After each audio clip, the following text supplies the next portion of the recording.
ปีคริสต์ศักราช2555เลยเป็นเลยมา19 วันจำที่จองอุมดมสาวิงตั้งยันเขาจะก็เลยมาเปิดเผยปังตราวิปัสสนาอุมดมสาเข้าดัง10 วันว่าจะนั่นเลยคำนี้ได้มา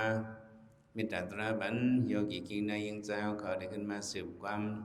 สับแรงปริยินเขากว่าแทงเนี่ยมันในเขาได้ขึ้นมาสืบแทงรักสร้างตัวมัน ปันเสาเสนิมสิมยันเด็ดเน็ตเนี่ยเขาถึงกันเนี่ยเนาะยืนกันคันที่ปานมีขึ้นงักอยากอยู่เฮืองในเสือปีกซ้ำเนื้อใครหยาดอินใครขัดนั่งใครแหงลูกใครฮักรักสร้างตัวมันปันเสาเสนิมสิมยันเด็ดเน็ตเนี่ยเนาะเหตุการณ์ตราเนี่ยเนาะเขาได้ปักสร้างตัวเขาให้มันเนาะให้เลยทิ้งกายหญิงตรีเขาปักสร้างตัวมันปันเสาเสนิมnày gọi là thiên mình định triện bên sở hậu đủ gọi là niệm sở gọi là niệm sim nhận đẹp nét này ở các mẹ anh sim nhận này bên cán vipassana anh sim nhận này bên cán năng cóปักสร้างตัวมันปันเสาเสนิมจะได้ดึกเป็นการปริกรรมมันปันเสาเสนิมในให้ได้เสนิมนั่นก็ตึกเป็นสมถะวะเป็นนั่นก็เขาเหตุการณ์ตราเนี่ยสมถะวิปัสสนามันก็พาความซ้อมกันเนาะอันสมาธิเสนิมจะได้ก็เป็นการสมถะมันสองอันมันยิงลังพังนองกันกว่าปักสร้างตัวมันปันเสาเสนิมสิมยันเด็ดแน่อย่าพอสิมยันเขาเปิดด้วยเหตุการณ์ตราวิปัสสนามานั่นเนี่ยที่นั่นมิลิงตาปัญหานั่นมิลิงตาปัญญาอันเจ้าคำลงมิลิงตาเลยตั้งเจ้ายหันตานักเสนาถามตอบกันนั่นเนี่ยล็อกไล่หาตาลาว่านั่นแต่ละเหตุเนี่ยเจ้าคำลงถามเนี่ยเจ้านักเสกตอบลาดว่าตาดีหาตาลานั่นเหมือนซึ่งหนังเสือจุ่มสั่งซีเขาเปิดเอาตัวซาดว่าเขาเหตุการณ์ตราเนี่ยมันชื่อว่าเดลิการล้ำเนี่ยสั่งซีว่าเสือจุ่มว่าเจ้าเนี่ยเขาการได้เลยกินตัวซาดนั่นเนี่ยมันชื่อว่าเขาการลืบเถินล้ำเถินเจ้านั้นจะเขาง่อยเห็บเปิ้ลไว้ทีเดียวเปิ้ลง่อยไว้เมื่อไรว่าดูเถินเพียวมาหิมเขาเอาเนี่ยเขาส่งเวียนใส่ยกเวียนข่มใส่ยบเอาว่าเขากันเรียนล้ำตึงขัง20,000เนี่ยตึงขัง20,000เนี่ยเรียนเพิ่มเหตุมีเสือจะเนี่ยสั่งซีจะเนี่ยเขาเรียนเพิ่มดันตึงขัง20,000ย้อนนั่นแหละแต่ได้เลยตั้งกินเขานั่นเนี่ยเขาเลยง่อยตัวเขาไว้ก็เปิ้ลไว้ทีเดียวเลยเมื่อแล้วดูถึงเพียวมาหิมเขาก็วักเอาก็เหมือนนั่นเนาะแต่ว่าอันเฮาโยกิเหตุการณ์ตนาเนี่ยก็เนาะที่เนื้อตัวในเนี่ยเฮาได้เลยก็สอบหามเจอว่าอันเลยปอมาเฮาได้เลยวักเอาอันนั้นได้ต้องไว้เฮาได้เลยสอบหาได้เลยเอาอันปอมานะตลาดมันเป็นใบทาเนี่ยมันเป็นมาสึนาตันตาเนี่ยอันเฮายักตลาดเนี่ยก็เอาปิโสปันเป็นมาจังหือก็เฮาก็ได้เลยเปิดอันนั้นจังว่าสิมยันเต็นเน็ตทำให้พอเหตุการวิปัสสนาย่อเนี่ยอันเตรอันที่มาอยากเกาเลยกันตราเฮาเนี่ยเป็นอย่างเนี่ยปักเป็ดเสือข้านว่ะเลยปักเป็ดหังก็นั่นเนี่ยพวกข้านในเดการเนี่ยสองเดออกนะพวกเสือข้านปอมามังปอกมาอยากกันตราข้านอยากเอาเดเหตุการตราข้านเฮ็ดเอาบนไหนก็อันนี้เดเลยปากเป็ดว่ะเดเลยอย่างเป็ดปากเป็ดเสือข้านในเดมันเฮ็ดก็มันเดี๋ยวเฮา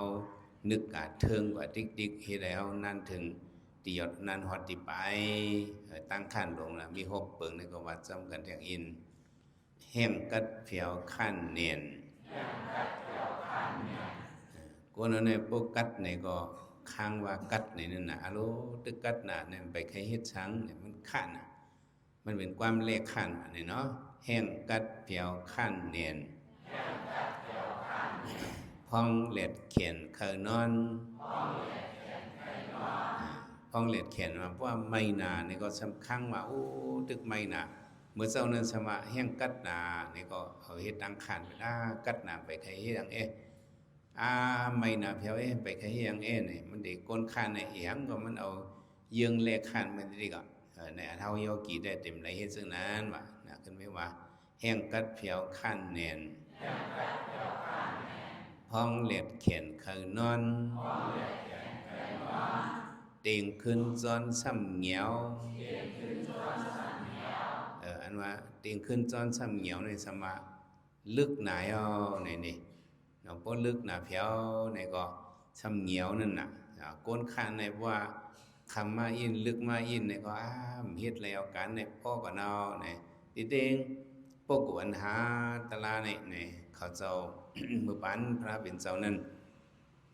เจ้าญาณเขาเนี่ยกลางค่ำกลางคืนเนี่ยเป็นข้าวยามเหตุการณ์ตลาดลีปุ่นดาเขาเจ้าเฮียงเลยว่าจังนั้นเนี่ยเอามาด้วย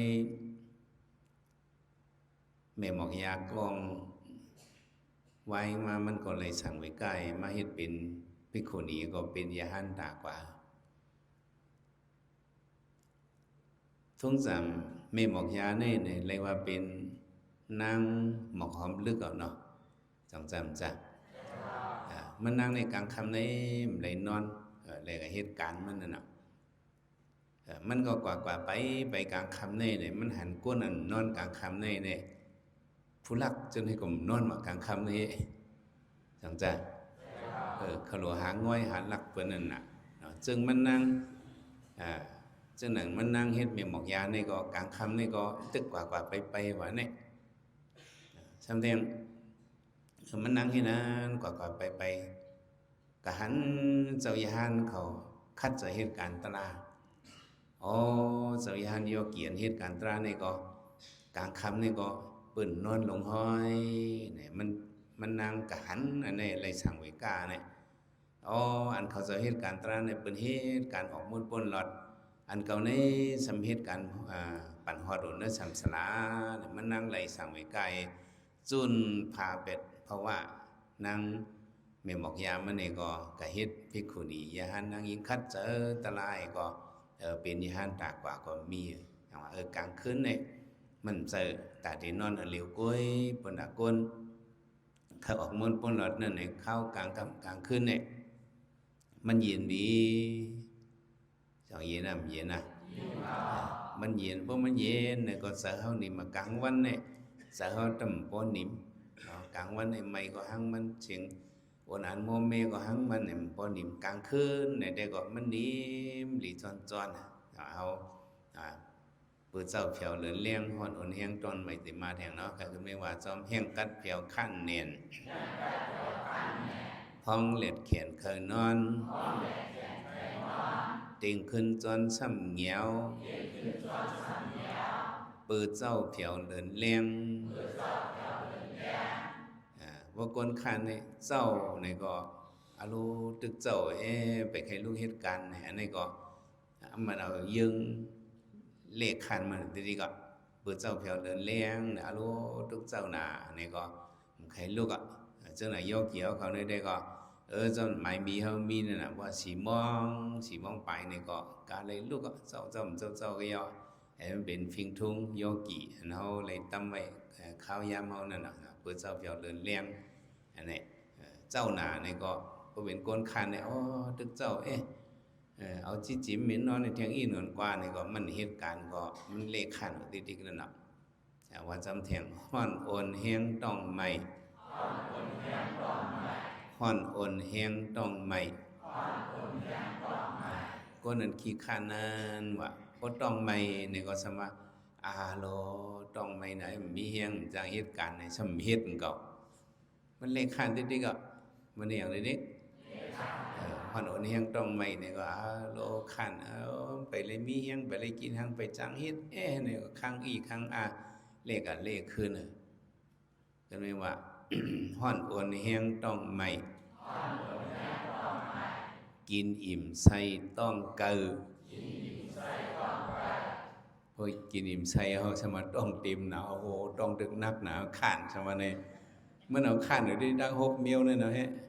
หลายเมียวกันไม่ว่าแห้งกัดเผียวขันเนียนห้องเล็ดเขียนเคยนอนติงขึ้นจอนซ้ำเหงียวปือเจ้าเผียวเหลือนเลี้ยงฮ้อนอ่อนเฮียงต้องไม่กินอิ่มใส่ต้องเก่าตั้งเสือเคยเอาเครื่อง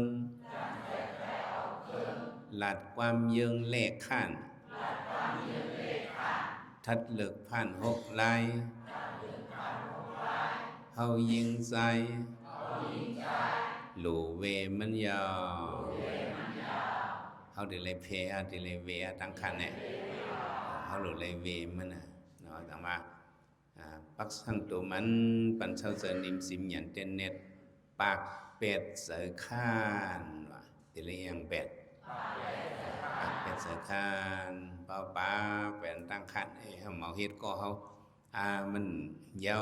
เฮากลุ่มคันนี่มันเป็นการปากเป็ดเสือคัน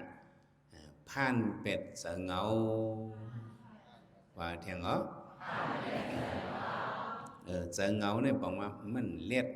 มันนึกเทิงนั่นน่ะตั้งขันตั้งเงาเป็นพี่น้องกันเนาะผ่านเป็ดเสือเงาในโยเกี่ยวเขาพอเหตุการตราเนี่ยก็เสือเงารับเงานอนมาที่นั่นไม่ตาเข้ามาเนี่ยก็การตราเอาจองจังกว่าทั้งหนาบจังแล้วโยเกี่ยวเขาบ่มานั่งการตราเพราะว่าตั้งรับตั้งนอนเข้ามาอันนี้ก็มันเป็นยักษ์ตนาข้าวยำเนี่ย ซุ่มกว่าดังอย่างดังนำก้นเอาข้าวยำมันนอนเนี่ย จูปันก้นเอาในอันกินกาลวิปติในอันกินข้าวยำเอากว่าน้ำเสวะเนี่ยเป็นตาลับตานอนเนี่ยเป็นหนังตาลับตานอนเนี่ยกินข้าวยำเอากว่าน้ำเห็บเปิ้นเมื่อเล็กเนี่ยก็1 วันเนี่ย มีอยู่24 ชั่วโมงเนี่ยมันได้เป็นลูกอ่อนเลี้ยงนั่นแหละเลยนอนหนุนหมอบ16 ชั่วโมงคันนี้มันเป็นลูกอ่อนเลี้ยงเนี่ยพออยากมาอินเนี่ยก็ยอมกว่า พออยากมาอินก็ยอมกว่า8 โมง พอเป็นลูกอ่อนตึกเชี่ยวๆแหลนๆนั่นก็เป็นข้าวยามนอนเนี่ยเป็น8 โมงว่า เป็นเหมาเป็นหลวงสิคิกมาเนี่ยก็ข้าวยามนอนเนี่ยเป็นเหมาเป็นสาวมาเนี่ยข้าวยามนอนเนี่ยเป็น6 โมงเห็นนี่ขึ้นเยอะมากย่อเป็นปันพอเฮินไม่เฮินมาเนี่ยข้าวยามนอนเนี่ยชำย่อมกว่าที่ก็ย่อมกว่า5 โมงเพราะอายุเยอะมากชำย่อมกว่าเป็นบางคน50 60ขึ้นจนในข้าวยามนอนเนี่ยเป็นกับ4 โมงหมดขนาดไงวะเพราะมาสอนด้วย โจปานเอา1 ปานเนี่ยอันเอาหิมเอาข้าวยามเอาก่อนเนี่ยเป็นตานอนเนี่ยหิมเอานำสิเปิ้นอย่างหิมเอานำให้เปิ้นดีมันครึ่งโจก้นเฮานั่นก็3 ปุน1 ปุนเนี่ยมันดึงเอากว่าเพราะเท่ามาแทงให้นั่นยุ่มดีกินหวานมากมันกลุ่มได้นอนหนูตั้งหึงตั้งฮีนอนอ่านปีอ่านเดือนมันก็เลยเฮ็ดมาที่นั่นไม่ตานะปากเป็ดเสือเงาเนาะเขาว่าเขาได้เลยเสือเงาลับเงานอนนี่ก็อย่าไปเฮ็ดก็มันกินข้าวยามเฮานำเนี่ยเนาะเนี่ยเขาก็รู้เสียหลายข้าวยามเฮาข้าวยามไหนมีกาขันน้ำมีกาขันว่าย่อเกี่ยวเขาเงาลับเงานอนเนี่ยแต่ว่าเขาเจ้ากำเลยปันสติเฮ็ดต่อยตอกเลยต่อยย่อเกี่ยวเขาพวกลักไหลเอาอยู่ตึงมิงลีมอต่อยตอกเลยอยู่กี่ย่อกี่เขาลักไหลมู่เขาว่าเนี่ยลักไหลก็การได้เลยต่อยเอาโกข้าวยำ ลีโยเกี่ยวเขาซุ่มเหมือนนั้นจังว่าที่ใครปันซุ่มมั่งใครปันซุ่มมาอยากให้ปันซุ่มพอเหงารับเหงานอนจังว่างก็เนามังก็ทำตั้งเนยหย่อนเป็นว่านั่นอย่างก็มันก็บ่ตั้งเนยหย่อนในความเป็นหังวิริยะยอมนั่นน่ะบ่ตั้งเนยหย่อนในก็ตั้งนอนเหยอะนั่นน่ะอย่างเหยอะก็เนามังซื้อมันจังวางก็ที่นำไม่ตาอย่าบ่เลยกินเขาวันยาวจังไหนก็เนาในเหงาลับจังจ้ะเฮาว่าจังหือกล้องเขาขึ้นในมันนั้นน่ะกล้องเขาขึ้นเขาในพระเป็นเจ้าจะให้กินอาหารตั้งกินได้ไหนอาหารบริกุลาจินสิญญาณว่านั้นพระเป็นเจ้าปันกินอิ่มกินเต็มหลงเนาะปันกินอิ่มกินเต็มหาปุนเนี่ยอันเขาได้เลยใส่เลยเนื้อตองเขาหาปุนนั่นเนี่ยเขาได้เลยใส่สีปุนก็แบบพระเป็นเจ้าว่าเนี่ยใส่หลายปุนใส่สีปุนก็อัตราปุนเนี่ยได้เอาน้ำแถมให้มันเต็มเห็นในว่าในพระเป็นเจ้าสอนนั่นเนี่ยไปอยู่ลีก็เข้มว่ะอันยอกี่ก็จะโอ้กลางคำว่ากูต้องไม่ให้วิเมอร์เนี่ย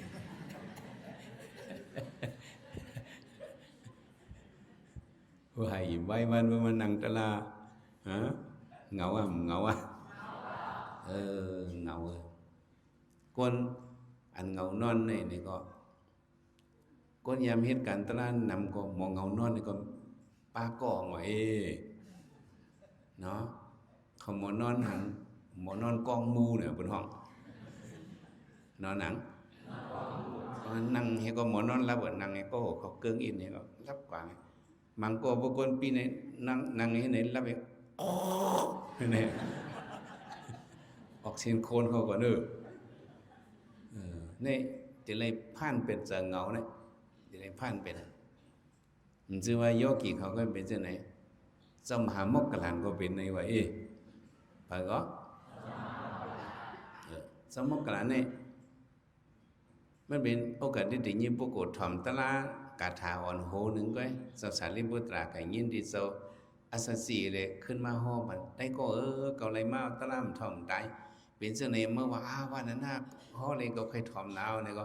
มาห้อหลอดมันกาถาหงก็ยิดมาหิดุประวัติในหิดุตถาก็ต้องห้อปนั้นในก็สมกลานเนี่ยแพบในเป็นโซดาบานกว่ากำเร็วเป็นนังกว่า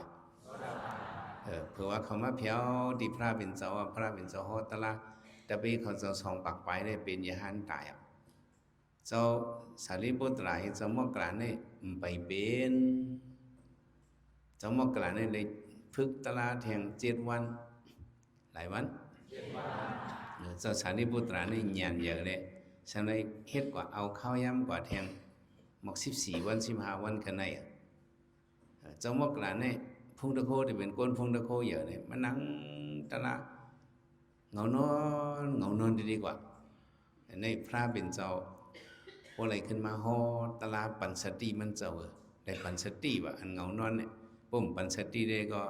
มันเองเหงางูกว่าที่นี่ก็สองใจมันจะก่อนนั้นเขาเจ้าฮอตะละเนี่ยก็ใกล้ถามโยกีเขาปุ่มถามในโยกีเขาลาบตาให้ถอมตะลาเขาห่วมก้าเขาป้าแทงเนื้อตาให้นั่นบางก้อนเนี่ยมันเป็นนั่นนะลาบตาให้ถ่อมอีเป็นลาบตาถ่อมมึนตาให้ถ่อมเขาหลบป่องลีเนาะก็มองว่าถ่อมตะลาทำไก่มานั่งตะลาเฮงก่อนนั่นก็ไปสั่งถูกมือถ่อมตะลาก็ถ่อมเอาลีมือนั่งตะลาก็นั่งเตะให้นั่นกว่าอย่างใจมันจ้า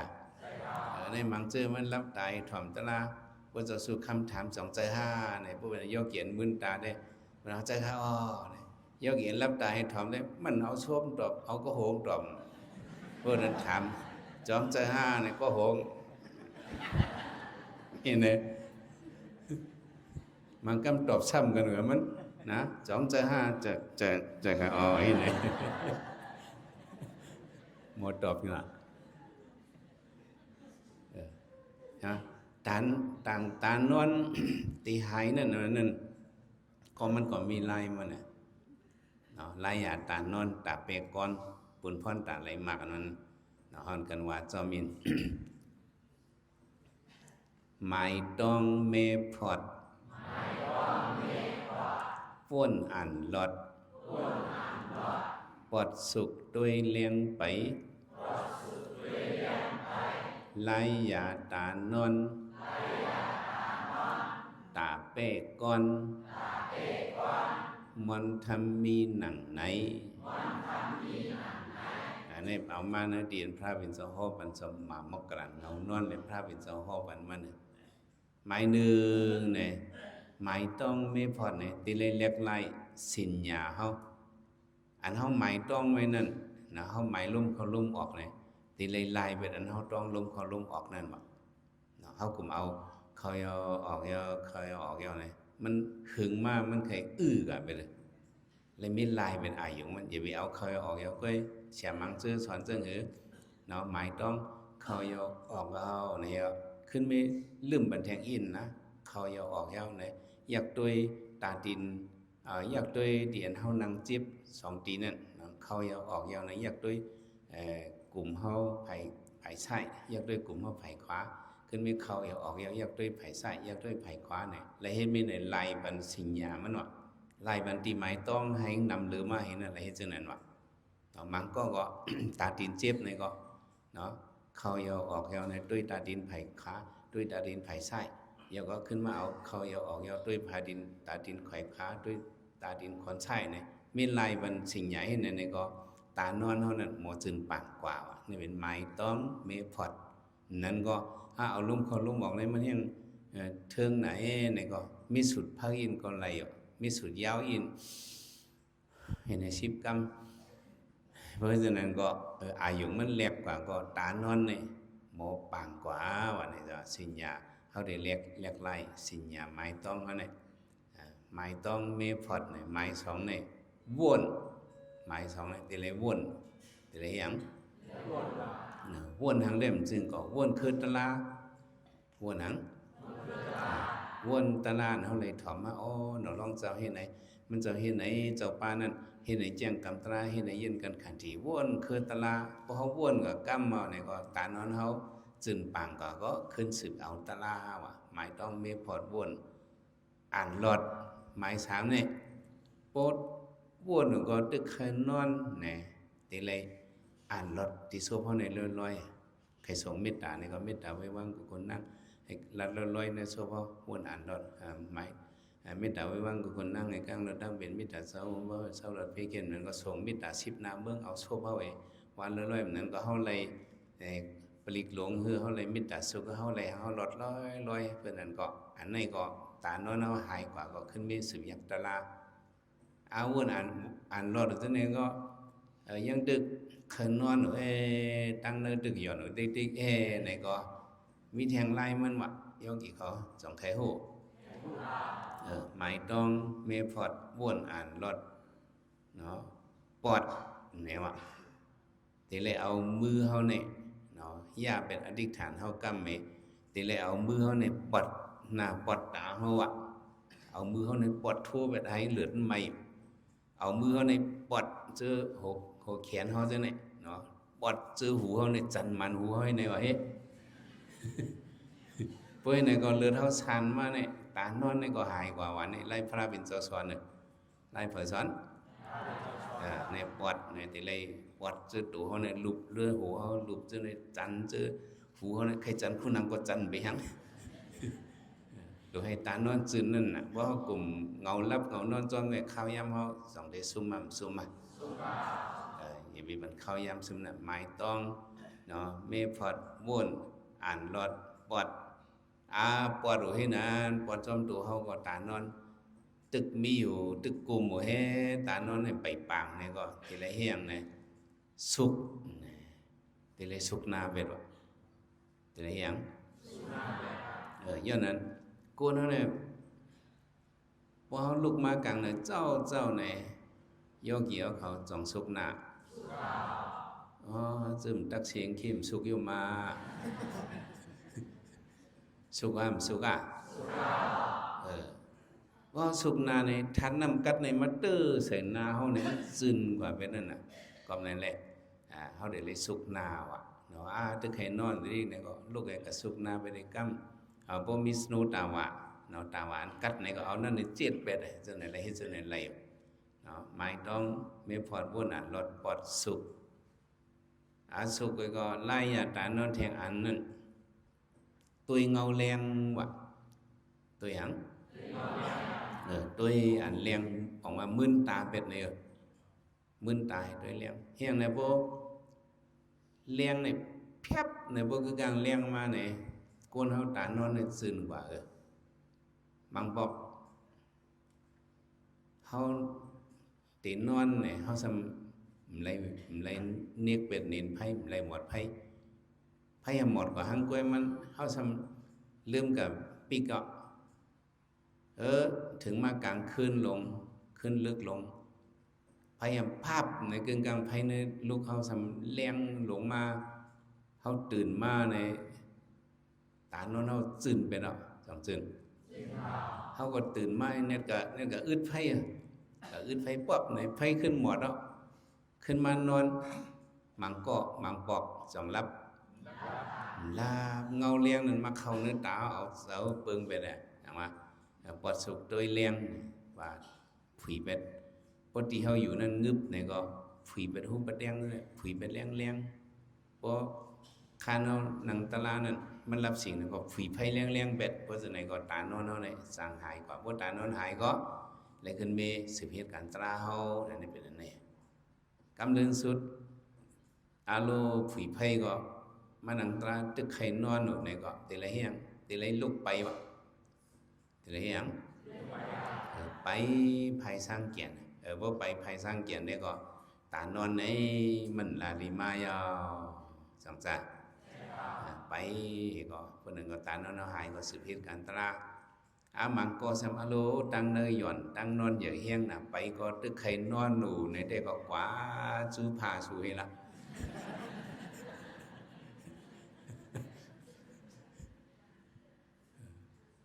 sáng khi rồi có khai non nào nó bay có được khai non này có quá cả tiền món hôi là cháu này đùa này bắn cái nó ở trong một cái này lấyขึ้นเม็ดตึกตานอนมันเป็นอีกก็มันจะสังเกตไล่สังกัดการนาการยันตามันจะสังเกตเป็นกว่าในจังหวะเขาหลุดในปวดแปะใจเหงาเนี่ยเนาะอย่าก็ไม่ติดอะไรอย่างแทงเนี่ยส่วนเอาสีตนาทีนี้ส่วนจิตนาเนี่ยบอกว่าตึกส่วนเจอเขาทีนี้ตึกส่วนเปิดนะตึกส่วนเจ้าเก่าว่าส่วนจิตนาโอ้เข้ายามกึดนำนาเฮ็ดเลยจะเขาตึกอยู่ลีกินวันนี่อยู่ไปมากเงาลับเงานอนอยู่คัดจะเหตุการณ์ตราแห่งเจียวเลยเมื่อว่าเขาเจียวหูเจียวป่องเจียวเลี้ยงก็เขาเจียวหมอกจะเขาป่องจะส่วนปันเขาส่วนปันเฮียงตลาเขาทำไมคอนแห้งศรัทธาสติวิริยะสมาธิปัญญาอันเขาซื้อว่าคุกไว้ใกล้เมืองซึ่งนิมสินยันหันมันอ่อนนาเมื่อได้เขาขึ้นลาดลองอันนี้นี่ศรัทธาวิริยะสติสมาธิปัญญาในห้องว่าปูหาปาห้องว่าเงาะปูหาปาห้องว่าปูหาปาเฮียงเดียวห้องว่าปูหาปาเนี่ยปูนมาเนี่ยมันเป็นโหปืนนะเป็นนังก็ปาลาดีที่ปาลานีมานั่นมันเดี๋ยวอ่อนโหปืนนี่แหละคาเป็ดอันมายามาเก้านั่นนี่น่ะเนาะปฏิเปกขาตมะปาลาดีที่ปาลาหนึ่งเนี่ยว่าจะไหนปูนมานั่นอันเดมาสันคัตตลาเนี่ยมันเด็กยาเป็ดมันเด็กกระตึกเป็ดในห้องว่าปูในการซึกเนี่ยก็เป็นอะไรมีปูนั่นรู้จังจำจ้ะบางชื่อเป็นตะเป้บางชื่อเป็นปูเนี่ยมันเหี่ยงมันเด็กอ่อนโหบนนั่นปูเนี่ยมันเด็กเหี่ยงมันเด็กอ่อนโหบนจังว่าคอนเหี่ยงศรัทธาสติวิริยะสมาธิปัญญานั่นได้เป็นเท่าใดเลยเฮ็ดเกาะปูหาป้าเนี่ยหมายหนึ่งเนี่ยศรัทธาปูหมายหนึ่งในเบียงก็อันว่าใส่ศรัทธาใส่ยุ่มย้ำอันว่านั่นก็เพราะยุ่มย้ำมันเมียนในก็เก่งตระดิอ้อกรรมเ ผีรู้ลงอารวากายามถามพระเป็นเจ้าตาวเดออกมุนปนรถออกข้าลงสีเมนั่นเตลียวอีสังคามค้าว่าเก่งตรดีออกกันพระเป็นเจ้าตอบว่าสัทธายตรดีออกกันเตลีเอาเจอสัทธาให้คำเอาจางคำเจอสัทธาเนี่ยเตลีเป็นเจออันยุ่มยำสัทธาเมเจอยุ่มยำเนี่ยเขาสอนว่านุ่นเมเจอยุ่มยำเตลีเอาเจอยุ่มยำในคำเลยว่ามันเป็นปู่อันหนึ่งว่าว่าจะสัทธาแห้งเยอะเนี่ยก็มันอ่อนเขาออกมนปนนอดเลยอันเขายุ่มในซ้ำนะไม่ใช่ยุ่มยำในเขายุ่มยำในแต่เลยยุ่มยำมันเมนแต่เลยยุ่มยำจังพอยุ่มพิษได้ก็มันคำเลยนะจังจ้ะเนื้อวัตตะเนื้อกำพันในวัตตะมีตั้งเมียวเขาได้ยุ่มในมันเป็นยุ่มพิษกันแหละ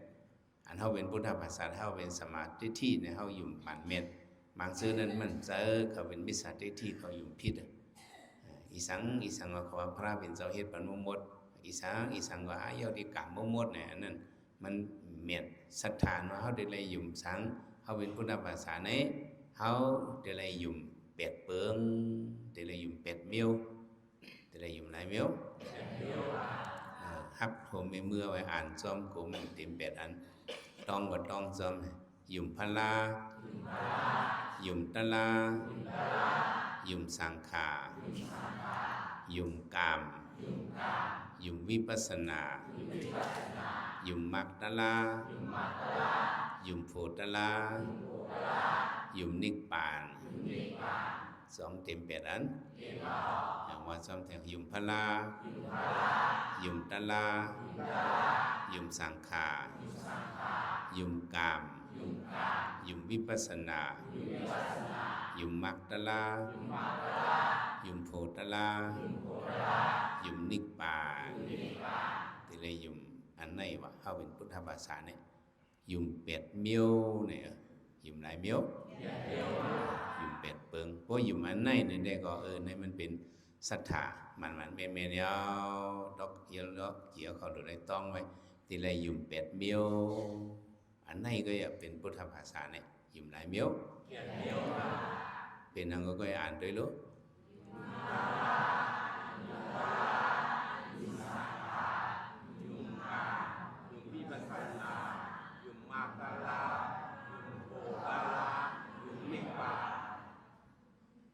มันซื้อมันว่ายุ่มฮะมันเขายุ่มเว้ย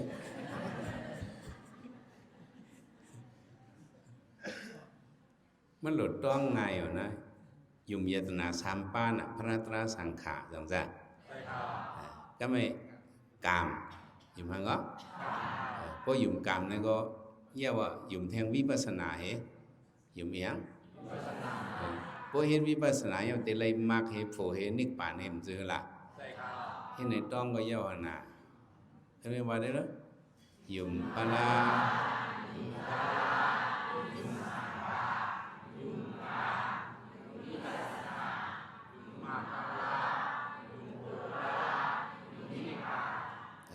ที่เลยยุ่มเป็ดอันนี้อันเขายุ่มพระมาเจ้าคืออย่างพุทธบาทเจ้ายุ่มพระเนี่ยพระสงฆ์ธรรมาเนี่ยมันจะเจ้าผดอันว่านั้นมันชื่อว่าเกติชินมันชื่อเช่นนั้นเจ้าธรรมาเนี่ยมันจะเป็นก้อนในตังไงเป็นอะไรก้อนในตังให้มันจะปันต่างเปิ้นปันอาเปดเปิ้นมันจมชื่อเช่นมันจะเอาตลาเหจีในเส้นตังก็อันนี้เป็นกุศลนี่เป็นอกุศลนี่เป็นวิปัสสนานี่เป็นมรรคผลนิพพานแต่ละเห็นในตื้อกรรมแต่ละแย่งกรรมแต่ละเห็นในเวมันจะเป็นก้อนในตังไงเป็นอะไร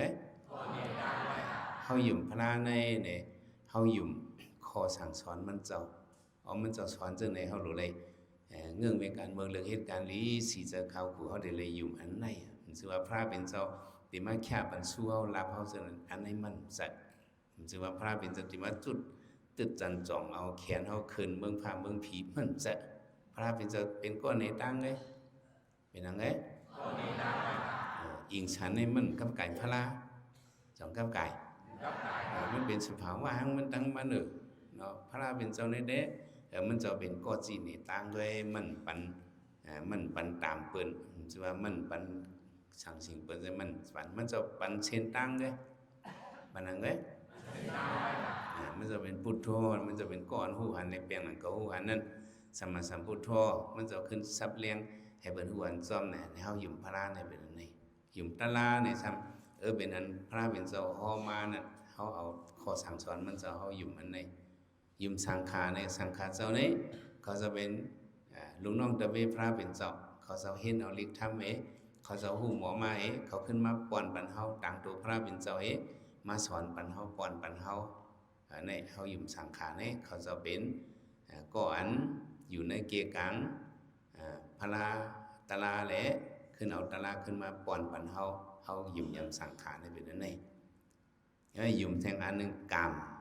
ยุ่มหังก็สินะไม่เคยกรรมมาเลยบรรดามีเนี่ยบอกว่า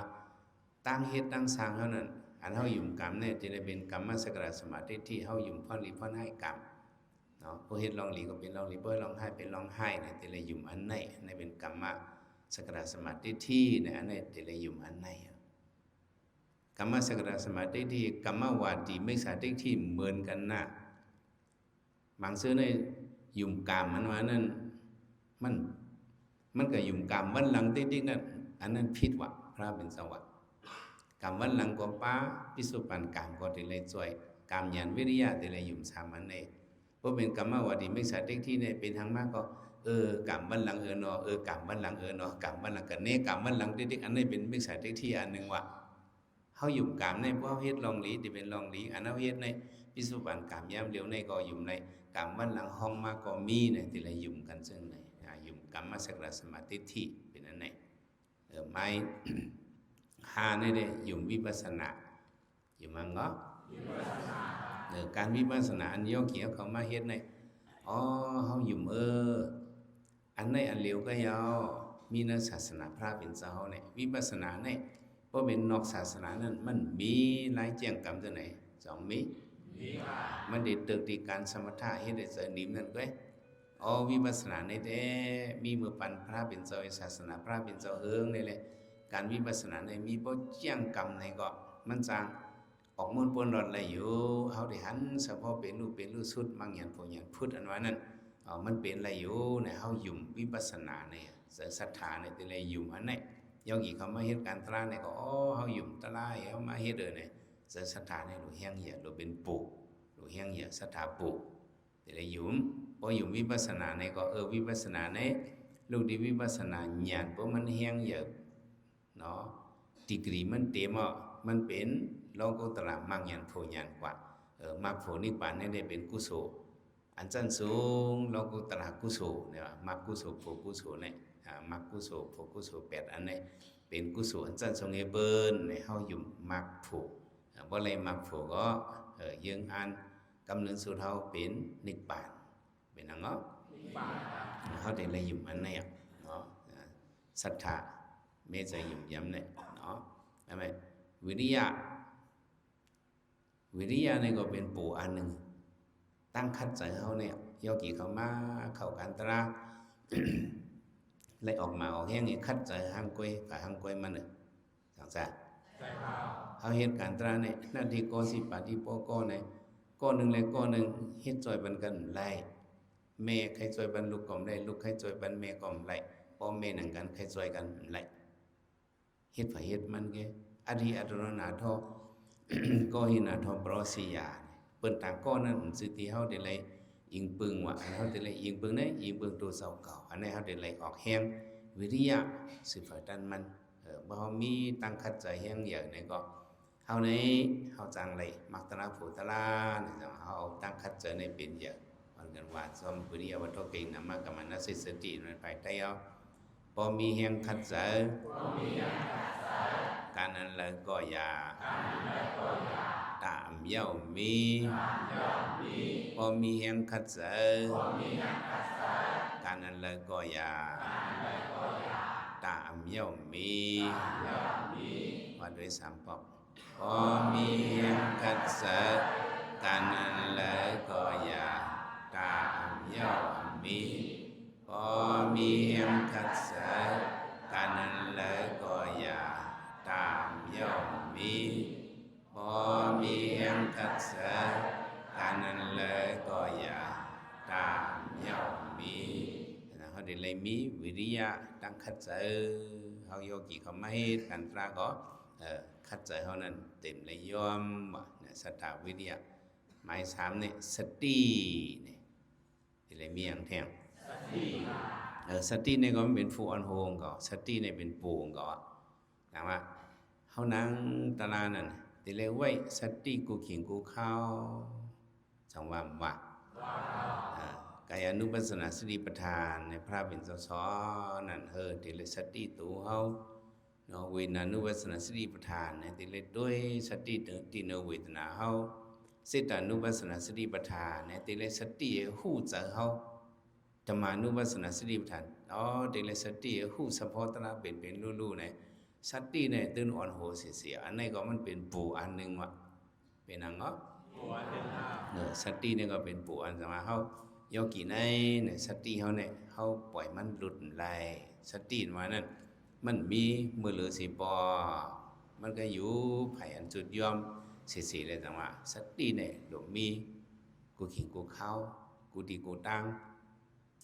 คนเฮินก็ย่อการลอกี่ก็ย่อสติในหลวมีกูขิงกูเข้าพวกสติหลุดอินก็มันปักคิดอ่ะจังจ้ะ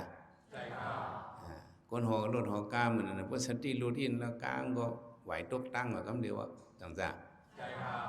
ตอนเลิกกี่เขาลงเขาอะไรก็หัวพวกสติรูดในได้เขาอะไรไปมดถังมามดเราในงานที่ปักขิดจือละสติในหลวงมีกูดีกูเก่งต่อถึงพวกจำเดตายนั่นน่ะ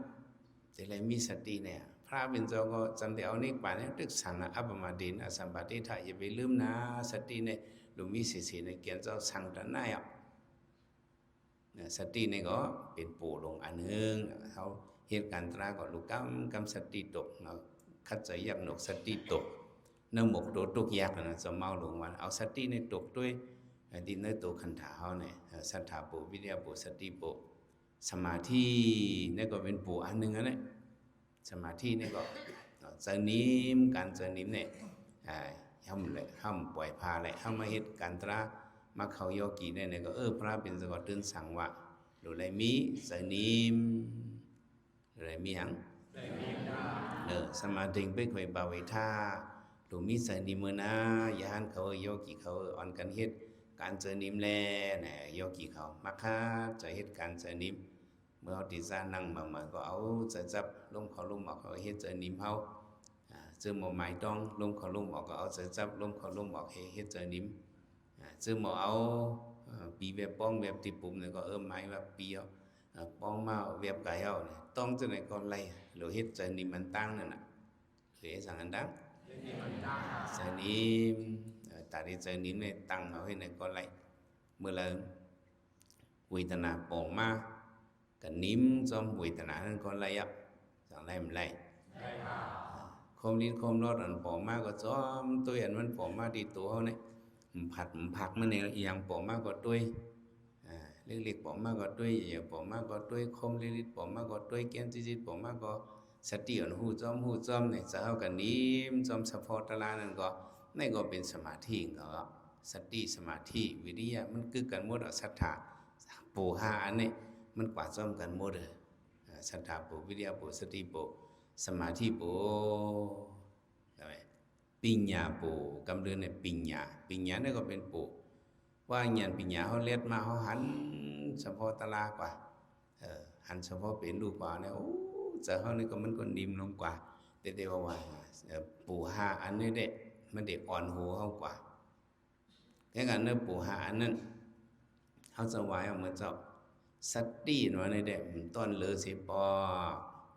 สองเลยบ่เหลือใจศรัทธาในเด็กโมเลือว่ามังก็มังก็ในใจศรัทธาเลือบนนังตะลามาใจศรัทธาแห้งเหี่ยมาลู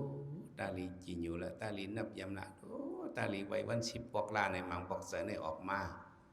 สังสารจ้ะพอเมื่อนังตะลานั่นเนี่ยใจเมื่อในออกมาก็ติเลยยักเป็นรูปไปเลยติเลยยังแบบติเลยยักเป็นรูปเป็นในเป็นใจหยุ่มยำปอมาแห้งหลงไว้ในจังกะเฮ็ดไอ้ย่ำเดี๋ยวในเป็นข้าวยำเดี๋ยวในไม้ต้องตะลาเดี๋ยวในยักตะลาข้าวยำอันกาขันใหญ่เพิ่นในเป็นข้าวยำยักตะลา เป็นข้าวยำเหรอ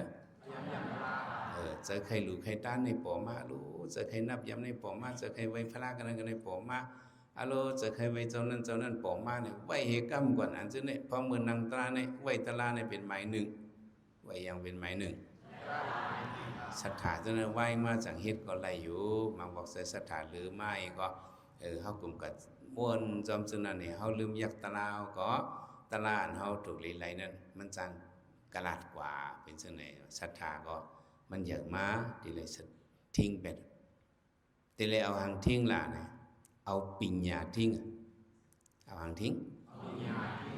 ปิญญาทิ้งสติให้ปิญญามาทิ้งอ๋อสติเลยใส่ศรัทธาเมื่อหรือแห้งน่ะในตึกว่าแขกไว้นั่นน่ะในไหวมากกว่าไว้อะไรทีเดียวยักตะลากว่าอะไรน่ะสติตกมันนะทำใส่ยักคัดใส่ยักหนกสติตกเนี่ยเอาสติตกมันหรือเอาปิญญาเพิ่มซ้อมมันก็ไหมเอาเพิ่มซ้อมเอาลมเขาลมบอกเลยด้วยนึกขันถาเป็นรู้ๆเลยก็เลยมีเฉพาะรู้เหลียวแหลกไหลด้วยแลอันหยานหันเป็นรู้ในการขันเดียวสิเป็นโมดาวเนี่ยเอาหยานปิญญาในมัดซ้อมสติในเดิมตอนหรือก็ศรัทธาให้ปิญญาสองอันมากกึกกันเลยมังก็สัมปิญญาหรือก็มีอย่างเหลือปิญญาหรือก็มีเพราะปิญญาหรือกว่านี่ก็จะเรียกว่า เป็นจังหือเนี่ยมาเรียนตั้งพันนั่นน่ะอย่างเหรอมาเรียนตั้งพันเนี่ย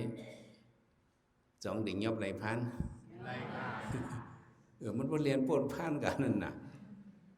แต่ว่าอันเขายกกินนั่งตาเนี่ยก็เขาหลุดสติก่อนนั่นตาลาปอมาอันเลยเนี่ยเขาหลุดหู้จอมอันนั้นไปเนื้อใจเขาหมังบอกใส่โลภะเขาออกไม้ดังปิญญาเขาใครหรือล้นกว่าใช่ไหมđiểmมาเดียวกว่าอันนี้ปิญญาเขาหรือเขากับมองไว้อันตั้งอย่างเรียนอันตั้งพันหรือเอาค้อนป้อมาตัวนั้นเป็นเคยปอชาวะได้สตินะตลาดว่านั้นมันเป็นเฉพาะอนัตตาไงเป็นเฉพาะอันอนัตตาเขาก็อังเต็มมาอย่างในจองเต็มมามันมาเอามันวะมันเป็นมาซึ่งเขาเราเอาแต่นั้นแกมังเจอหันเฉพาะเป็นล้วนมาปอดเตอร์ได้มีเฮ้ยก็ไม่ได้ขึ้นมาปอดเนื้อเอาการในกลุ่มไรอ่ะเรียนตั้งพันเอาหลวงคอนเฮียมไปแล้วทั้งใจเขาหลุดสตินะปิญญาอันนั้นก็ มันหมอโดนเลยกว่าอันนี้เขาหลุดเอาแปลงหนังมันเป็นไม้หั่นเสร็จด้วยจอมไว้สติเนี่ยมันต้นเลือว่ะใช่ไหมสมาธิเนี่ยก็หมอเลือสองหมอเลือเพราะสมาธิยังอย่างมาเนี่ยก็ซ้ำใกล้เย็นเป็นหางเย็นเป็นที่นำไม่ตาเย็นเป็นใจเงาลับเงานอนกว่าโยกเขียวเขาว่านั่งตะละพอเงานอนเนี่ยหู้เขาหลุดหู้ตัวเขาสมาธิเขาเหลือเนี่ยยังเขาเหลือสมาธิเขาเหลือเพราะสมาธิเหลือเนี่ยสัมไปหังล่ะเนี่ยวิริยะเขายอมอย่างยอมเมื่อกี้เขาว่าศรัทธาให้ปิญญาให้เนี่ยพอไปเลือพอไปยอมเราเลยเพียงกันศรัทธาให้ปิญญาเนี่ยเราเลยเพียงกันสมาธิวิริยะนี่ก็สองอันนี้ก็สำเร็จเลยเพียงกันเลยเพราะว่าสมาธิเขาเฮี้ยงเยอะนี่ก็เงาลับเงานอนมาเป็นหนังมากเงาลับเงานอนเพราะเงาลับเงานอนเนี่ยเขาพูดตัวมาวิริยะก็ย่อมมือในขึ้นเมจังตัวเขาอะไรกันไหมเมขึ้นตัวเขาเมสั่งมันด้วยเขาเมสั่งมันด้วยวิริยะก็นั่งเลยมันยอมอยู่ในเนี่ยใครลูกจุกก็ลูกจุกด้วยลูกจุกให้นั่งลูกจุกให้ถ่อมด้วยเนี่ยเพราะวิริยะเขาเหลือมาเนี่ยก็ตานอนเนี่ยมันก็ป่นไปนะว่าวิริยะให้สมาธิสองอันเนี่ยดูอะไรมันเพียงกันมังบอกวิริยะสำเลือก็มีวะอย่างเหลือวิริยะเหลือก็มีก็เข้ามาด้วยอันคนเหตุการณ์ตราวิริยะเหลือเห็นเลยอันพระบิณเจ้าเจ้ายอมตั้งคัดใจในเจ้าหันเนื้อหลีกเนื้อทำเนี่ยพระบิณเจ้าเจ้าเฮเจ้าช้อนหน้าก็เจ้าให้ยอมเนี่ยพระบิณเจ้าเจ้ายอม hiện nay chơi yom này vì đi ănมัน เจ้าเหลือวะอย่างเจ้าเหลือเจ้าซ้อนหน้าในมันใจเป็นลูกสัตย์สัตย์ด่านเลยในเยี่ยมเลยหยิบลินเสียบอกกว่าตั้งเลยเป็นเอาวอกคำหามลงอีกกว่าเลยหยิบลินเลยผ่าดินหนุ่มมันใจนั่นปออกคนมาเอง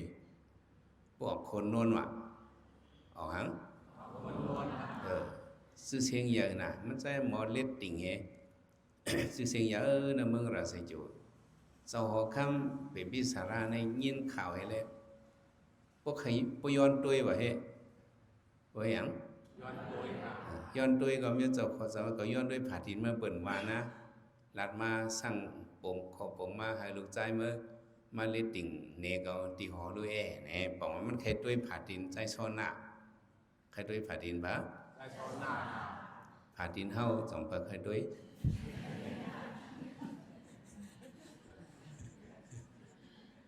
ผ่าดินเฮาซื้อสุกฮาได้มันเกินเบิ่นกันเนาะยังโกเป็นหันก่อนว่ามันนั่งไปเอาตัวไม่แม่นไว้เห็นซื่อล่ะซ้อนหน้าได้มันจืดโอ้ผ่าดินจะของสองของก็ออกคนนู่นค่ำอันนี้เลยมื้อเล็ดติ่งนี่จะหอค่ำปองก็สอนใจอันจอคำไข่ถ่อมเมื่อเล็ดติ่งได้มันจืดเสียมันแค่อันผ่าดินเมื่อใจเมื่อจืดเสียงอย่างนั้นลูกพอมาใจกันนั่งขาดไข่กวดให้เอาผ่าดินเมื่อออกนี่จะหอค่ำหน้าเนี่ยมันหลุดเห็นไหนหูลูกเนี่ยมันใจกับเห็นนั่นเนี่ยวายมาใจโซนาในกระถ่อมตะไลมันไข่เฮ็ดยาห้านพอเมงเนี่ยเขามีลูกใจเหลวก็มันปันเฮ็ดเนี่ยมันไอ้ไข่เฮ็ดหนาเลยตื้อเหตุก็นอนเนือลิน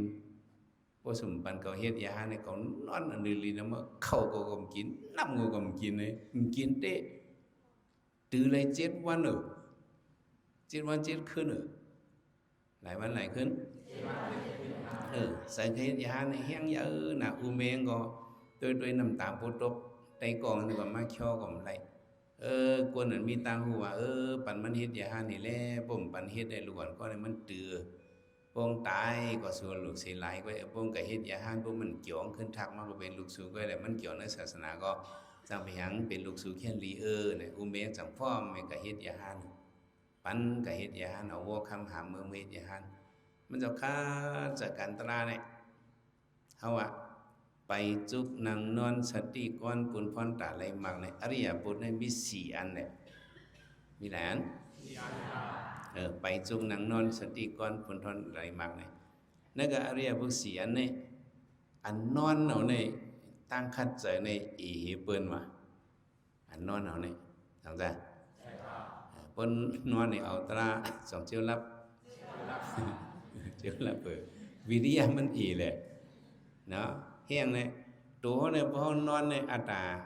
50อยากให้ลงใน50%เนี่ยมันตื้อผักไว้แหละมันตื้อพาเอาไว้ก็มันก็เจียวรับมันติดตำนำดูจังจ้ะเพราะว่าเฮานั่งให้เอาในวิริยะมันเยอะมาอินเนี่ยอันเฮานั่งเนี่ยอันเฮาตื้อลิ้นในตัวเฮาเนี่ย3 ปูนเฮาก็ตื้อ1 ปูนไว้อันเฮานอนอันนี้2 ปูนให้เขาตื่น1 ครึ่งเขาตื่นปูน1เขานอนเนี่ยอันเขานั่งเนี่ยทำ3 ปูนเนี่ยเขาตื่นพักเนี่ย1 ปูนเลยก็ไหนแหละแต่เขานั่งเอาในวิทยามันเยอะเสียนอนเพราะว่าอันจุกเอาในตั้งคัดใจในแค่เดียวว่าผ่าตีนเขาส่งผ่าให้เนี่ยก็ตั้งเหมือนเนื้อลิ้นเนี่ยเนาะเปลี่ยนกันจนตัวเขาเนี่ยมันตื่นกันเลยเฮดีเลยตั้งคัดใจในเยอะมากสังเกตมั้ยอันนั้นเอาผ่าดินตั้มเห็นตั้งขั้นใจเขาในเนี่ยพอเอาตัวขันเท้าว่าในผ่าดินเขาอัน2 ผายตั้งตัวเขาตั้งตัวในมันจะมี20 ปุ่น1 ปุ่นขันในกันนี่ตั้มผ่าดินเขาตั้มตื่นลิ้นตื่นผักเนี่ยย่ออันวิริยะอย่าเห็นว่าเนี่ยอันไปเอาอันนี้อย่างเอาพอไปในตีนเฮา1 คอนก็มันจะตั้มเนี่ยตั้ม1 คอนแทงคอนสำยุกคอนตั้มเนี่ยเลยตั้ม1 คอนก็แหละ1 ผาก็แหละอันนี้วิริยะแห่งเนี่ยเศร้าซ้อนหน้าเนี่ยหนังเฮดิเจ้าในตลาเขาได้อริยบท3 อันนี้ก็เต็มตื้อเนาะอ อันนอนนี่อันนั่งนี่อันจุกนี่ก็เต็มเจอก็เลยไปเอาไว้ว่าจะอย่างไรไปเอาไว้ว่าอย่างไรไปผ่าดินหนุ่มหมอนเจ้านั่นต้นหยิบลินที่บอกไม่จะหันสำเร็จที่แคบดินไปผ่าดินเจ้าป้องผ่าดินเจ้าป้องหลอกออกเลือดปนแรงมันจะก็ย่อมไปดังขึ้นผ่าดินสมบูรณ์หลอกหมดดินเนี่ยมันจางตั้มเอาหัวเขามันหลอกให้ไปก็หัวเขาเจ้าก็หลอกอารมณ์จะให้ดีก็เอาผ่ามือเจ้าเต้าเหตุการณ์สีขายมัดตลาดทั้งคืนผ่ามือเจ้าก็หลอกอารมณ์จะให้ถือก็เอางอกชอบมันเจ้าเต้าเหตุก็ไปก็อะไรเมืองจำแรงโอ้เฮ็ดยาหันในหยับนะมันเป็นไรหลุกขึ้นทางให้ก็เยอะกว่ามันจะออกใจจะไหนกันหรือคือทั้งนี้ว่ากลางเมืองเลี้ยงมาพระเป็นเจ้าไปเหลียบจอมจองมาหันอองดีเจ้าซ้อนน่ะไปภายสร้างเกียรติพระเป็นเจ้าทำเจ้าย่านเขาที่ไหนเพิ่งมาเหี่ยงในปนันเปิ้นถือวัวไว้ในวะรู้ด่านเปิ้นเหี่ยงไว้เลือดปุ้นแรงลงกับบอกว่าในกันเนาะเลือดปุ้นแรงลงกันได้เป็นอ่องเพิ่นในเพิ่นอย่างในยานเขาเป็นเจ้าซ้อนน่ะลูกไส้สถิไปภายสร้างเกียรติคำว่าขาห้องมันมาเลยเขาก็พาเพื่อเอามันมาซ้อนน่ะเจ้าคัดใจแน่บ่เป็นกวนเฮินสองยามเล็ดติ่งยามเฮ็ดขาติ่งแน่เพราะสายมันเข่งหนาแน่สองเดลีทอมเพราะสายมันยันน่ะรู้สองเดลีทอมพระปิณฑถามมันก็ตอบว่าเจ้าคือหลังสังเดลีทอมพระปิณฑถามซ้อนน่ะเข่งยันขาจังซ่าใช่ครับพระปิณฑเพราะอันไหนแกซ้อนน่ะมาเจ้าในเข่งแห้งน่ะแหละยอมอีกหนึ่งแลเนี่ยเจ้ามันเจ้ายอมวิริยะมันจะยอมมั้งมันเจ้าแห้งน่ะมันเจ้าเคียงแห้งน่ะเลยเจ้ายอมมื้อนี้อันเจ้ายอมเนี่ยหันป้าเนี่ยพระเป็นเจ้าเจ้ายอมเนี่ยอันไหนแกโยกี่ยอมมินเลยเนี่ยจงรู้ว่า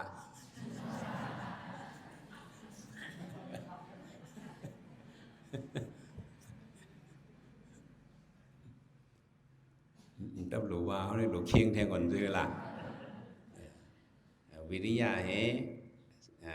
สมาธิเห็นสองอันนี้รู้เพียงกันเอาหนังคือที่เพียงนั่นที่ละเฮียงเลยเอาสติก้อนนั่นน่ะโยกี่เขาเอาหางก้อนสติก้อนเกาในเกิงก็คือเกาในค้อนก็คือในสติก้อนเนาะสัทธาวิริยะสติสมาธิปัญญาอันเขาซื้อว่าคุกไว้ใกล้เมืองซึ่งนิมศีลญาณหันมันอ่อนนาอยู่ป่ายังนกตกด้วยตัวใส่เนาะเลยด้วยอันปู่หาป้าเนี่ยนี่ก็ที่เลยจ้องจีไว้อยู่ที่ในคันถาในตัวในก้อยลูกที่ปู่หาป้ากำลืนได้ก็ที่เลยเอาปัญญาเนี่ยที่เลยเข้าสู่ปัญญาปู่ที่เลยเข้าสู่นั่นแหละปัญญาปู่เพราะในปัญญาเนี่ยเป็นทางลาว่าเนี่ยปัญญาเนี่ยปัญญาวิปัสสนาเนี่ยที่เลยหันเลขขนาด3ปานั่นที่เลยหันทั้งเลขขนาด3ปานั่นเป็นทางในอนิจจาทุกขังอนัตตาเป็นทางเนาะอนิจจาทุกขังอนัตตาที่เลยหูอนิจจาทุกขังอนัตตาในห้องว่าปัญญาปัญญาวิปัสสนาที่เลยหูอนิจจาทุกขังอนัตตาว่าเนี่ยอนิจจาทุกขังอนัตตาเป็นความปาลีนะเฮาอันกันลาโดเสียอนิจจาทุกขังอนัตตาสองลาเสียที่ปองมันเฮาหลูฮู้อินเฮาหลูฮู้ที่ปองมันตั้งเนื้อตัวเฮาหลูกึกกันด้วยให้มันฮู้อันนี้เป็นห้องว่าปัญญาเพราะนั้นอนิจจาในปองว่าหังอนิจจังขยัตเถนะเนาะขยัตเถนะมันปองว่าอนิจจาว่าในพวกมันมีมาแล้วเป็นมาแล้วมันหมอมดเกียงยศเสียงหมอหยังมดเกียงยศเสียงขยัตเถนะอนิจจาขยัตเถนะมันหมอมดเกียงยศเสียงกว่าในห้องว่าอนิจจาแต่ว่าเนื้อตัวขันธาเฮามันเป็นมาแห่งเพียบกำเลือนมันได้หมดเกียงยศเสียงไงจังซั่นคมได้ลิดป่อมาเป็นมาจังได้หมดเกียงยศเสียงกว่าเกียนจิตป่อมาจังได้หมดเกียงยศเสียงกว่าชั้นพิชั้นพ่อนั่นจะไม่ได้เป็นหมดเกียงยศเสียงเว้ยเวทนาลงป่อมาก็ได้เป็นหมดเกียงยศเสียงว่าอนิจจาในปองหังขยัตเถนะเนี่ยมันหมดเกียงยศเสียงอันเฮาจะว่า ลู่แล้วแหลกไล่แตกย้ายอำมันอำเตียงไกวหายแล้วเชียงเป็นลู่อันนี้เป็นอนิจจาเนาะของอันไหนเป็นกะละเป็นที่เนื้อตัวเขาเนี่ยเป็นกะละเวทนาเขาก็เขาได้เลยหันลู่แล้วแหลกไล่แตกย้ายมันเตียงไกวแล้วเชียงเป็นลู่ได้เลยหันนั้นเนี่ยตัวอันนาเนี่ยก็ลู่แล้วแหลกไล่ได้เลยหันนั้นเนี่ยผมต้องนำในก็อนิจจาในไปหางในโยกีเขาต้องไว้ว่าล่าสีโตในก็อะไรอ่ะล่าอะไรโตรู้แล้วแหลกลายเขาตัวเจ็บนี่ก็สองรู้แล้วแหลกลายโอ้กรรมมาหนึ่งกว่ากรรมมาเกียนมากรรมมายอมกว่าเนี่ยมันรู้แล้วแหลกลายนั่นปองว่าเขาหันอนิจจามันอ่ะรู้แล้วแหลกลายต้องไว้อันนี้อนิจจาเนี่ยเป็นอันนี้เพราะเนี่ยทุกข้าในได้อ่อนกันหู้กำนำก็คือความปาลีได้เปิดว่าหังปยเทนาทุกขังปยเทนาทุกข้าในปยเทนาในบอกว่าเป็นเพเป็นนังก็ทุกข้าในเป็นเพว่าโบเจ็บเฮียงมาเนี่ยมันหนังก้นยาอิงสันในเฮิรนหลงหลั่นเตียงเขาลึงในเจ็บเฮียงหนาในเป็นจองเป็นเพเป็นเพตีนโปหักมือโปหักโกหกบกโปตายเป็นเพปยเทนาเนี่ยมันจีบแหงว่าเป็นเพนั่นน่ะเนาะมาโยกีเขานั่งตะละโอ้มังบ่ฮู้เขาเนี่ยคัดเสยสองตุกข้าเอาลูเป็นเพอยู่ในพวกเขาก็เนี่ยกำมั่มลูกไหลโยในเขาขี่เจอว่าเป็นเพเนี่ยก็น้องไม่เจอเลยจังปยเทนะโยกีเขานั่งตะไลน่ะมันก็ผาดินในหนาคุยด้วยมากโอ้กูเป็นเพก็ไหมkhi được cô biến thế còn đang hướng nào công hơn yến bị mua đồ mà khả tiếng có nên nào khởi đuôi tai phá có hùng hùมันไม่เจอแล้วว่าเป็นเพศในพุทธศิลป์ในจังๆไม่เจออาลูก็มันไปเลยอยู่มาจำเจอมึนตาตัวหนึ่งตัวหัวไม่ดินโอ้หนึ่งหวยทำไปจำเจอเนาะสองหูหนึ่งเนี่ยลองมือยักษ์ตัวอ้อมไปหางในจังในจำเจอตกข้านมามันเป็นปยเทนะมันเป็นเพเนาะเกียนจิตเกียนจอดเนี่ยมันก็อยู่อย่างขันเจอเนี่ยเป็นสมบัติทุกขันปยเทนะวันในอนัตตาเนาะไปหางลาเนี่ยอนัตตาอาสารกเทนะล่อนเกียนมีแขนซีมอะไรในความคำปฏิญญาของวาสนาเนี่ยล่อนเกียนยังกังเหือไรอันนั้นนะล่อนเกียนยังเนี่ยบอกว่ามันมีล่อนมีเกียนกังเหือไรเนี่ยก็เขากับเฮกังมันอย่าไปเจ็บอย่าไปขึ้นอย่าไปมวยอย่าไปเน็ตอย่าไปหนาเขากับเฮกังสองไหลสองสัพพิธรรมานัตตาเนี่ยเฉพาะตระอันปอมาเมื่อเขานั่งให้ปอมาคงกายเสพไม่เหินในซึมหยดต้องตรวจนิสัยเป็นอนัตตาเป็นเฉพาะตระโมโมดสัพพิธรรมานัตตาเนี่ยญาณปิญญาณเนี่ยติเลหันลักษณะสามอันเนี่ยติเลหันพังฝ่อยกอยปานเนาะความนึกปริญญาเท่านั้นว่าอะไรพังฝ่อยกอยปานเนี่ยบอกมันกึมคานเคียนสืบซ่อนเนี่ยนี่มันทุกขั้นลักษณะล่อนแกนยังกังหึมเลยในวันอนัตตาลักษณะซึ่งในเป็นกระเป็นเนื้อตัวขันธาเขาเนี่ยเป็นกระสังมาเขาเดี๋ยวเลยเอาปูหาปลาสีอันนั้นก็กำเดินมาแต่เลยมากุ้มบันหังมากุ้มบันปิญญาให้เลยหันลักษณะสามเบิ้งพังปล่อยก่อยมันคันเกณฑ์สืบซ่อนล่อนแกนยังกังหึมไรเนี่ยบอกมาให้เลยหันเฉพาะเป็นรูเนื้อตัวพอหันอันไหนเนี่ยได้ก็บอกว่าปูหาปลาเขาพวกมันผิงพิกกันมาเขาได้เลยเอาให้มันผิงกันนั่นเขาได้เลยเอาสังต่อยมันเอาสติเนี่ยต่อยมัน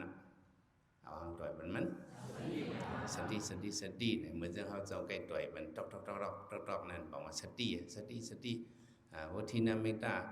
เหลือกว่าสมาธิเหลือกว่าเนี่ยต่อยตอกสติเนี่ยขึ้นตั้งหัวมาอินวิริยังขึ้นไม้เนี่ยใ